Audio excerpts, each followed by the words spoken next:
Hello, in front of me I've got NOKIA G20. Today I'll show you how to change camera storage location.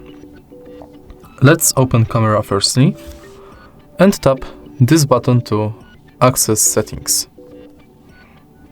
Now, if you have your additional SD card insert to phone, which should be right here,